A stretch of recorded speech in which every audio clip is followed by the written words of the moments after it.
22 July 2024 তাৰিখে ভাগ্যৱান হ'বলগীয়া 4টা ৰাশি কি কি জানো আহক। মহাদেৱৰ আশীৰ্বাদ থাকিব সেই ভাগ্যশালী ৰাশিফল 4টা।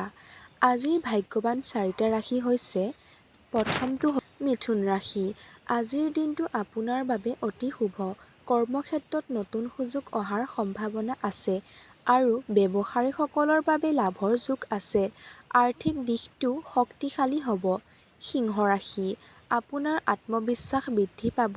দীৰ্ঘদিন ধৰি ৰৈ থকা কোনো গুৰুত্বপূৰ্ণ কাম আজি সফলভাৱে সম্পূৰ্ণ হ'ব পাৰে। সামাজিক মৰ্যাদা বৃদ্ধি পাব আৰু পৰিয়ালৰ সৈতে সময়খিনি আনন্দদায়ক হ'ব। তুলা ৰাশি। আজি আপোনাৰ সৃজনশীলতাৰ প্ৰকাশ ঘটিব। চাকৰি ক্ষেত্ৰত উচ্চপদস্থ বিষয়াৰ পৰা প্ৰশংসা পাব পাৰে। পাৰিবাৰিক পৰিৱেশৰ শান্তিপূৰ্ণ থাকিব আৰু বিনিয়োগৰ পৰা লাভ অৰ্জন কৰিব পাৰিব। যিসকলে মোৰ ৰাশিফল চেনেলটো এতিয়ালৈকে ছাবস্ক্ৰাইব কৰা নাই, যিসকলে নতুনকৈ আহিছে মোৰ ৰাশিফল চেনেলটো ছাবস্ক্ৰাইব কৰি লয় যেন।